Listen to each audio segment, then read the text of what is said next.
Hi, my name is Hayley and this is my poster, Unforgettable Though Near a Farm, Bee Flower Preference in the Northern Great Plains. The Northern Great Plains contains habitat that is critical for populations of both wild and managed bees. However, large-scale land use change has led to a loss of flowering plants that are crucial to these insects. Data used in this study was originally collected to determine the amount of floral resources available to both wild and managed bees. However, it is also useful in determining their floral preferences. By knowing these, conservation planting efforts can be tailored to maximize benefits to wild and/or domestic bees.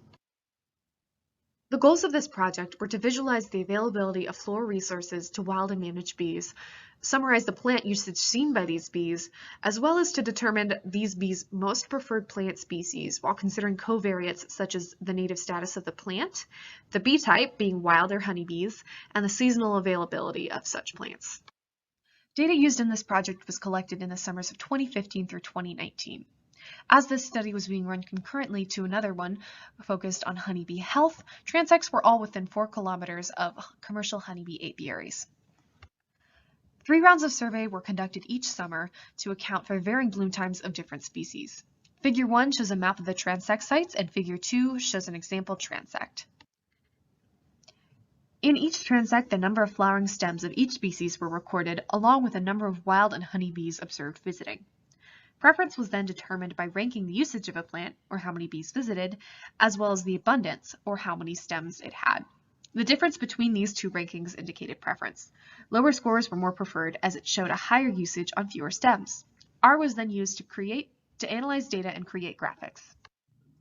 Figure 4 is a bar plot of the mean stems per transect of each of the top 40 most abundant species. Alfalfa, yellow sweet clover, and white sweet clover, the top 3 most abundant taxa, are volunteer species. These often grow in dense patches in field margins and along roadside ditches without needing to be seeded.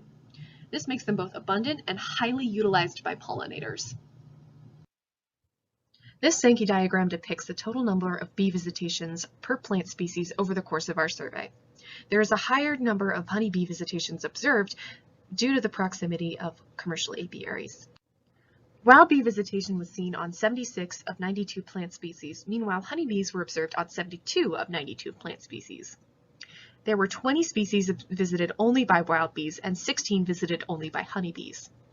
As the species of wild bees were not recorded, the plant usage of individual wild bee species cannot be estimated.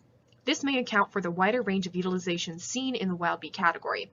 However, across species, there is a broader floral usage by wild bees, while honeybee utilization aligns more with stem abundance.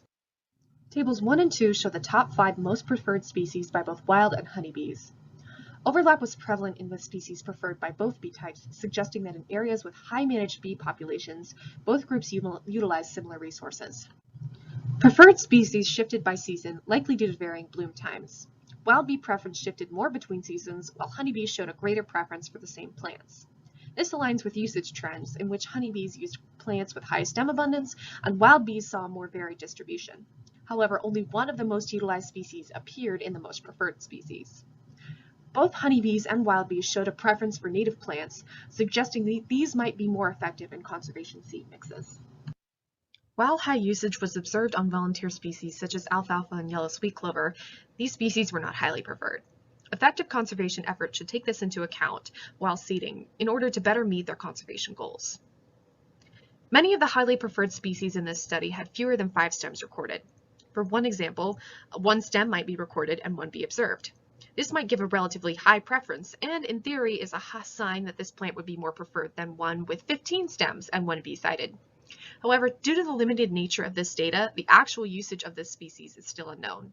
Further research is needed to determine the strength of preference for such plants. Finally, as this study was conducted near commercial apiaries, there was a high proportion of honeybees observed. It is still unknown whether wild bees and managed bees face competition for floral resources, especially in areas dominated by plant species preferred by both bee types. Further experiments could shift the number of honeybees in an area with large amounts of preferred flowers and examine any changes in plant preference. Data used in this study were collected and provided by the U.S. Geological Survey. Further, this work is supported by the USDA National Institute of Food and Agriculture. Special thanks to Cheyenne Lindsay for her support and assistance.